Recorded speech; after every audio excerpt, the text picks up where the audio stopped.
Hello everyone and welcome to my channel Be Yourself. This is Dr. Rajni and today I am going to start with the new module or basically the new subjects, that is enzymology. So I already have started with the immunology and biochemistry. This time I am starting with the immunology. I have given the link of enzymology as well as biochemistry in the description box if you have not got that. So let us start with the enzymology. So the term itself suggests that we are going to deal with the enzymes. So in the first module, we will be dealing with the introduction of the enzymes, what actually is the enzyme, and in the today's video, I will be dealing with the enzymes structure and properties, which will be including the specificity and the cofactors and prosthetic groups present in the enzymes. Next, I will be dealing with the enzyme classification system, which is very important because you know that enzymes is been classified with a specific commission and that is universally accepted. What the mechanism is behind the action of enzyme and how thermodynamically it is favorable. So we will be discussing in this section in the mechanism of action of enzymes and free energy changes. Then we will deal with the active sites, what actually the active site of enzyme means. And lastly, we will see how the enzyme catalysis reaction take place, like the acid base catalytic reaction, covalent catalytic reaction and the metal ion catalysis reaction. So all these we will dealing in this first module, but in today's video we will be focusing on the first one, which is the enzyme structure and properties. So let's start with the first section. Now first thing is that what is enzyme? So suppose this structure is enzyme, what the function of enzyme is? Enzyme lead to the formation of the product. So what happens, enzyme has a certain active site where the substrate bind and it undergoes some conformational changes.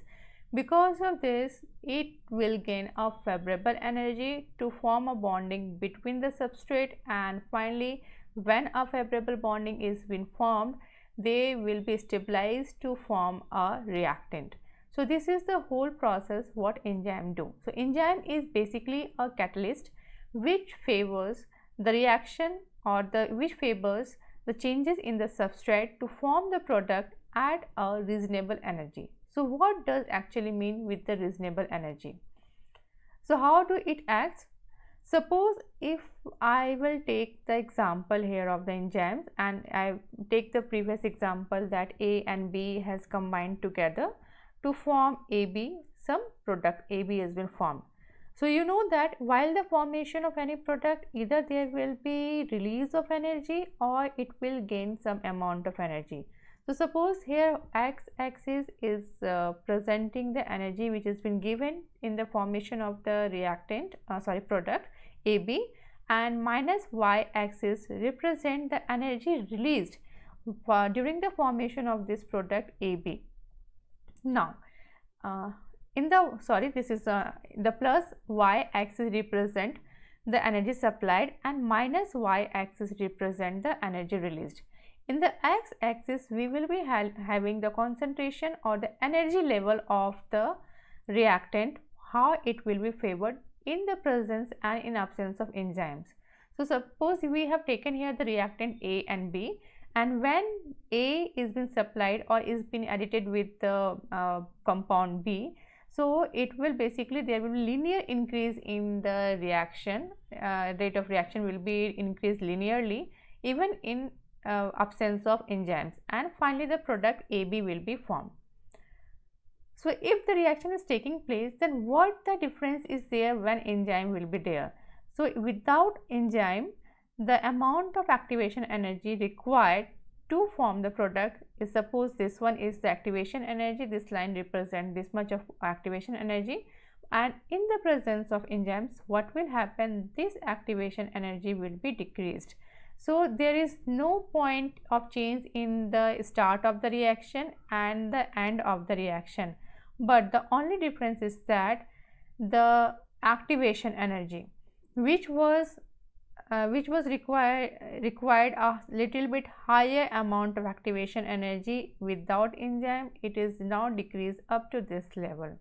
So enzymes, what the basic function of enzyme is, it is not going to change the reactant or product starting and ending point, it just decrease the activation energy. So rather, in the overall process, the amount of energy released during the reaction will also be same. It will not be changed anyhow, even in the presence or in absence of enzymes. So the basic function comes here is that the enzyme is a catalytic product, enzyme act as a catalysis which lowers the activation energy of the reactant, and this speed up the reaction. Now, very brief history of the enzyme. If we will look at the structure of enzymes, it is basically protein in nature, but there are certain exceptions, like the RNA catalytic molecule, like ribosomes. You might have gone through the ribozymes, which are also an enzyme, but it is RNA based enzymes. Here RNA act as a catalytic catalysis or the enzymes. Enzyme was first discovered by Berzelius in 1853, but on that time it was known as catalyst, not as an enzyme. Later on in 1878, Ville-Kohne has named or termed termed it as the enzyme. The catalyst, which was termed by the Berzelius, the same product is known as enzyme by Kohne. And the first enzyme which was isolated and crystallized is the urease, and this was done by the James Sumner in 1926 from Jack Binns. So this was a very brief history of enzymes. Let's come to the structure of enzymes. I have downloaded these two structure of enzymes from PDB, Protein Data Bank, and the purpose of these two figure is that I just want to show you that enzyme is basically a protein, but there are few exceptions like that of the ribozymes. So here in figure 1 you can see I have here presented the urease enzyme which is present in the Klebsiella aerogenes. So it will be italic, sorry for this. So you can see here this enzyme urease is basically containing the beta pleated sheet. You can see here it is beta pleated sheet structure is there, alpha helical structure is there. So you know that the functional form of protein is the tertiary form. So when this secondary structure, the beta pleated sheet and alpha structure of protein has combined together to form a tertiary structure by the establishment of disulfide bonds, we can see here that a functional protein, which is a protease, is been formed here, which basically says that this enzyme is basically a protein.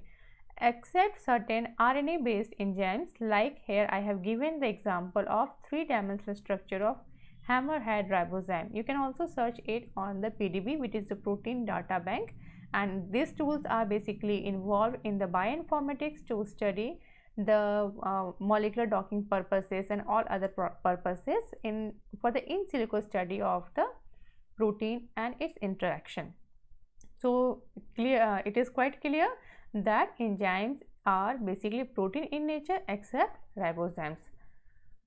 Moving to the next, while we will be discussing in depth with the enzymes in the whole this session about the enzymology, we will come across certain terms which is associated with the enzymes. First is the active enzymes.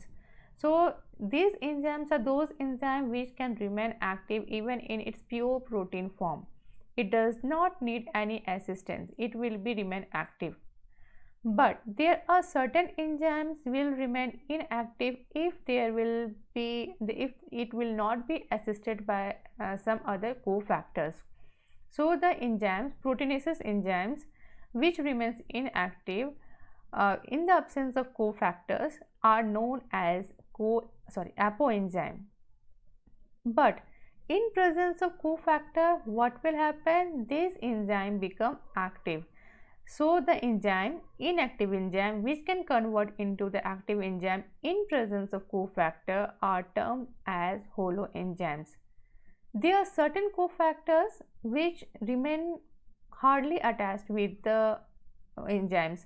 As in this case, if we will remove the cofactor, it will turn the enzymes into the inactive enzymes, but this cofactor is not permanently associated with this enzyme.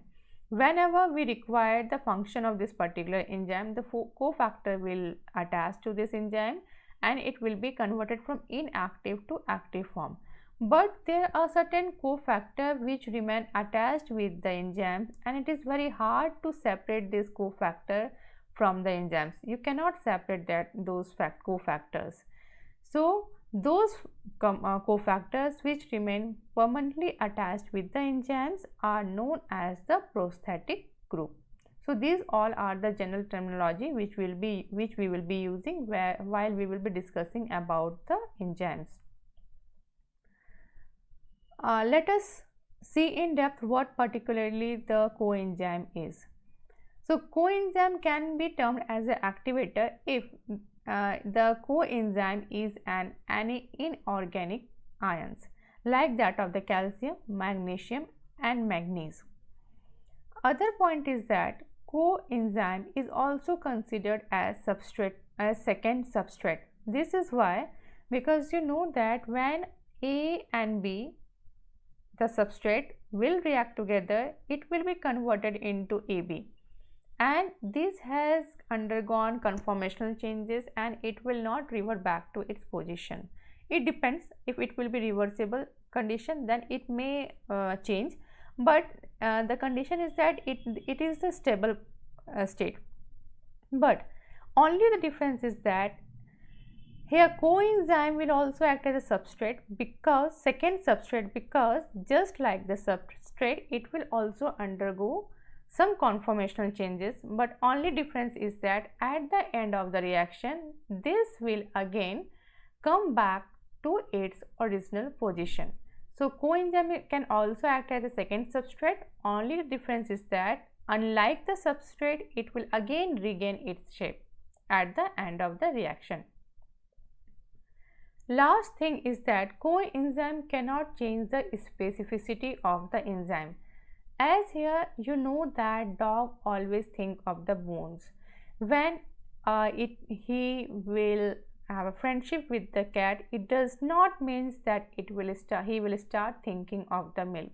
Not at all. Its nature or the specificity will not be changed. So just like that, even in the absence or presence of coenzyme, the specificity of enzyme does not changes. So these are all about the coenzymes. Coenzymes can be of different types. It can be an ions, it can be B complex vitamin, non-vitamin based coenzymes, nucleotide coenzymes and protein. It can be of any type, but the basic function will be that it will activate the activity of the enzymes or assist the function of the enzyme to lower the activation energy. Second, it will itself will undergo some conformational changes, but at the end of the reaction it will regain its shape. It may not be permanently associated with the enzymes, but if it will be permanently associated, then those coenzyme will be termed as prosthetic group and it will not affect the specificity of the enzymes. Now moving to the next section, which is the enzyme specificity. This is the basic property of the enzyme. A particular enzyme can combine with a particular type of substrate to form their respective product. So what is the basic mechanism lying behind this is that two mechanisms. One is the rearrangement of the covalent bond, another is a non-covalent interaction, and we know that in both of these mechanisms there will be release of some amount of energy which make the enzyme specific for that particular substrate. Further, there are three specific type of specificity in case of enzyme. One is the stereospecificity, second reaction specificity, and last one is the substrate specificity. Let us deal one by one all these things. Stereospecificity. You know that when any two compound are having a similar chemical formula but differ in their structure are known as stereospecific, or we can say they are the mirror copy, just difference, there will be just a difference between their positioning of certain elements. So here suppose this is the L amino acid and this is the D amino acid, both are having the similar formula, only difference will be there in their amino acid placement. And here is the enzyme. I have represented this enzyme with the help of honeybee. So this is the enzyme L amino acid oxidase, which will only react with the L amino acid. To react with D amino acid, there is a requirement of another amino acid, which enzyme, which is the D amino acid oxidase. It will be quite specific to this. So you can see that though the compound are the similar, even their difference in the stereospecificity, the enzyme also got changed. Another very interesting example is that amylase. Amylase act on the alpha glycosidic bond, whereas cellulose act on the beta glycosidic bond. So both are the glycosidic bond, only the difference is that placement of OH group. If OH group 2 is with the beta placement, then it will be acted by the cellulose, and if it will be on the lower side or the alpha placement, then it will be acted by the amylase. So this defines the stereospecificity of the enzyme. Next specificity is reaction specificity. In this, a similar type of amino acid or a type of substrate can go different reaction, but in different reaction it will need different types of enzyme. For example, here aspartate has undergone decarboxylation with the help of enzyme aspartate decarboxylase to form pantothenic acid, whereas on the other hand aspartate can also undergo transamination, but here substrate is same but the enzyme will be different. Here the enzyme glutamate oxaloacetate will be used to form oxaloacetate and glutamate. So we can say this specify that reaction specificity means that even when the substrate will be common, but when there is a requirement of the formation of different types of product, the different types of enzyme will be acting on that particular reaction. So it also specify that different types of enzyme will be needed to proceed different types of reactions. Next come up with the substrate specificity. In substrate specificity, three different types of examples are there.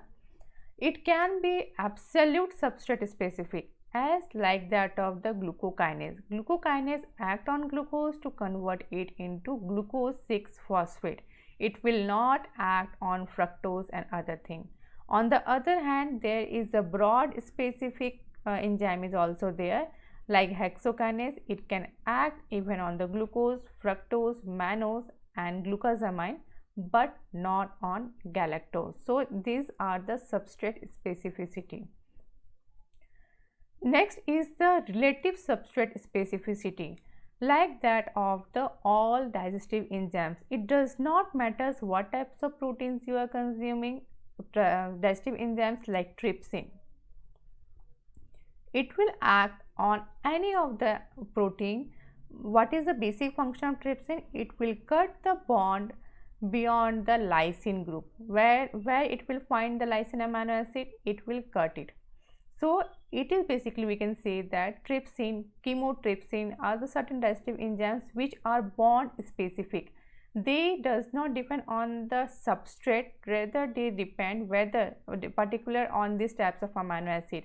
As in chymotrypsin, where it will find the cyclic amino acid will be there, it will cut it or it will start functioning its activity. So these are known as substrate specificity. So we have discussed about the structure of the enzyme, what is the basic structure of enzyme, how it functions. The function which I have discussed is not the complete one. We will have a separate class for this to discuss the function of the protein. We come across the specificity of the protein, enzyme, how the specificity of the enzyme varies from substrate to substrate, from reaction to reaction, and how it is bond specific. And there are also certain broad spectrum specific enzymes are also there. We have also come across with the cofactors present there, how these cofactors are assisting enzymes in their functioning. So all these were for the today's class. In the next class we will be discussing about the classification of enzymes based on the Enzyme Commission Act. So don't forget to subscribe and share my channels. Till then, goodbye and take care.